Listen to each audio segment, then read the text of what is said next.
എല്ലാവർക്കും ദേവീസ് കറി വേൾഡിൻ്റെ പുതിയൊരു വീഡിയോയിലേക്ക് സ്വാഗതം. ഇന്ന് നമ്മളിവിടെ ഉണ്ടാക്കുന്നത് പഴയിടം തിരുമേനിയുടെ ഒരു പച്ച തീയലിൻ്റെ റെസിപ്പിയാണ്. ഞാനിതൊരു വീഡിയോ കണ്ട് ചെയ്യുന്നതാണ്. എനിക്ക് ഇഷ്ടമായതുകൊണ്ടാണ് ഞാൻ നിങ്ങൾക്ക് കൂടി ഷെയർ ചെയ്യുന്നത്. അതിനുവേണ്ടി ഞാൻ ഒരു കപ്പ് ചേന നീളത്തിൽ മുറിച്ചത്, അതേപോലെ പീച്ചിങ്ങയും പപ്പായയും വെള്ളരിക്കയും നീളത്തിൽ ഇതുപോലെ മുറിച്ചെടുത്തിട്ടുണ്ട്. ഇതിലേക്ക് വേണമെങ്കിൽ നമുക്ക് ഉരുളക്കിഴങ്ങ് ചേർത്ത് കൊടുക്കാം. ഇതേപോലെ നീളത്തിൽ മുറിച്ച് ചേർത്ത് കൊടുത്താൽ മതി.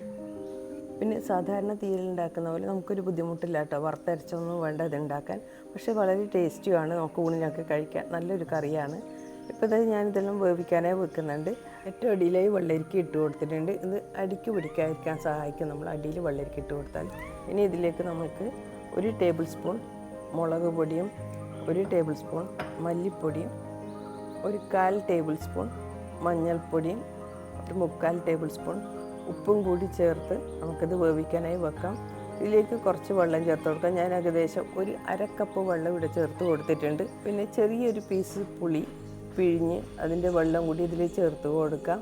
ഏകദേശം ചെറിയൊരു നെല്ലിക്ക വലിപ്പത്തിലുള്ള പുളി എടുത്തിട്ടുണ്ട്. ഞാൻ വാളം പുളിയാണ്, അത് പിഴിഞ്ഞ് ആ വെള്ളം കൂടി ചേർത്ത് മൂടി വെച്ച് വേവിക്കാം.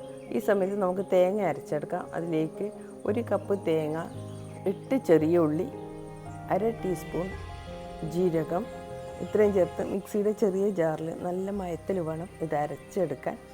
ഇപ്പോൾ ഇതാ നമ്മുടെ പച്ചക്കറികൾ ഇവിടെ വെന്തിട്ടുണ്ട്. അതിന് ഇടയ്ക്ക് തുറന്ന് നോക്കി നമ്മൾ ഒന്ന് ഇളക്കി കൊടുക്കണം, ഇല്ലെങ്കിൽ അടിക്ക് പിടിക്കും. കാരണം നമ്മൾ വെള്ളം കുറച്ചല്ലേ ചേർത്ത് കൊടുക്കുന്നുള്ളൂ. ഇപ്പോൾ ഇത് വെന്തിട്ടുണ്ട്. ഇനി നമുക്കിതിലേക്ക് അരപ്പ് ചേർത്ത് കൊടുക്കാം.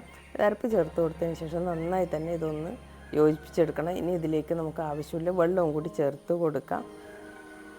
ഇത് ഇനി ഒന്ന് തിളച്ച് വരണം. ഇനി ഹൈ ഫ്ലെയിമിലിട്ട് നമുക്കിതൊന്ന് തിളപ്പിച്ചെടുക്കാം. നന്നായി ഇളക്കി വേണം തിളപ്പിച്ചെടുക്കാൻ. ഈ സമയത്ത് ഉപ്പ് നോക്കി നമുക്ക് ഉപ്പ് കൂടി ചേർത്ത് കൊടുക്കാം.